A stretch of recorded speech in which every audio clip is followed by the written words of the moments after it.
सबको शुक्र प्रदोष व्रत की शुभकामनाएं। आप सभी के जीवन में माता पार्वती और भगवान शिव की कृपा सदैव बनी रहे, ऐसी मेरी शुभकामनाएं हैं। मैं डॉक्टर मनीषा शर्मा आप सबका हृदय से स्वागत करती हूँ। आज मैं आपको शुक्र प्रदोष व्रत कथा सुनाऊंगी। हर माह आने वाला प्रदोष व्रत भगवान शिव की कृपा पाने का सबसे बड़ा दिन होता है। शुक्रवार को पड़ने वाले व्रत को शुक्र प्रदोष व्रत कहते हैं। इस दिन किए जाने वाले प्रदोष व्रत से सुख, समृद्धि और सौभाग्य का वरदान मिलता है। प्रदोष व्रत की पूजा शाम के समय प्रदोष काल में की जाती है। यह प्रदोष सूर्यास्त से लगभग 1 घंटा पहले का समय होता है, जो प्रदोष काल कहलाता है। प्रदोष व्रत करने से भगवान शिव शंकर की पूर्ण कृपा प्राप्त की जा सकती है। इससे जीवन में किसी प्रकार का अभाव नहीं रह जाता है। इतना ही नहीं, समस्त आर्थिक संकटों का समाधान करने के लिए प्रदोष व्रत अवश्य करना चाहिए।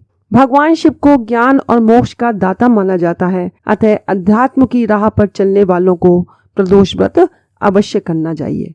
यदि विवाह में किसी प्रकार की अड़चन आ रही है, वैवाहिक संबंध सही नहीं है, तो आप शुक्र प्रदोष व्रत कर सकते हैं। शुक्र प्रदोष व्रत की कथा। एक नगर में 3 मित्र रहते थे, राजकुमार, ब्राह्मण कुमार और तीसरा धनिक पुत्र। राजकुमार और ब्राह्मण कुमार विवाहित थे। धनिक पुत्र का भी विवाह हो गया था, लेकिन गौना शेष था। एक दिन तीनों मित्र स्त्रियों की चर्चा कर रहे थे। ब्राह्मण कुमार ने स्त्रियों की प्रशंसा करते हुए कहा, नारीहीन घर भूतों का डेरा होता है। धनिक पुत्र ने यह सुना तो तुरंत ही उसने अपनी पत्नी को लाने का निश्चय कर लिया। तब धनिक पुत्र के माता पिता ने समझाया कि अभी शुक्र देवता डूबे हुए हैं, ऐसे में बहु बेटियों को उनके घर से विदा करवा लाना शुभ नहीं माना जाता। लेकिन धनिक पुत्र ने एक नहीं सुनी और ससुराल पहुंच गया। ससुराल में भी उसे मनाने की कोशिश की गई, लेकिन वो जिद पर अड़ा रहा और कन्या के माता पिता को उनकी विदाई करनी पड़ी। विदाई के बाद पति पत्नी शहर से निकले ही थे कि बैलगाड़ी का पहिया निकल गया और बैल की टांग टूट गई। दोनों को चोट लगी, लेकिन फिर भी वो चलते रहे।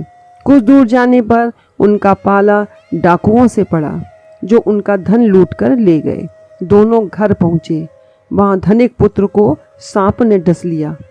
उसके पिता ने वैद्य को बुलाया तो वैद्य ने बताया कि वो 3 दिन में मर जाएगा। जब ब्राह्मण कुमार को यह खबर मिली तो वो धनिक पुत्र के घर पहुंचा और उसके माता पिता को शुक्र प्रदोष व्रत करने की सलाह दी और कहा कि इसे पत्नी सहित वापस ससुराल भेज दें। धनिक ने ब्राह्मण कुमार की बात मानी और ससुराल पहुंच गया, जहां उसकी हालत ठीक होती गई। यानी शुक्र प्रदोष के महात्म्य से सभी घोर कष्ट दूर हो गए। इस दिन कथा सुने अथवा सुनाएं तथा कथा समाप्ति के बाद हवन सामग्री मिलाकर 11 या 21 या 108 बार ओम ह्रीं क्लीं नमः शिवाय स्वाहा मंत्र से आहुति दें।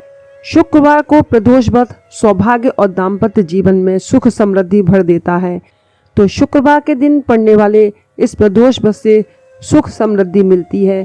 अतः आप कथा का श्रवण अवश्य करें। बोलो शंकर भगवान की जय हो।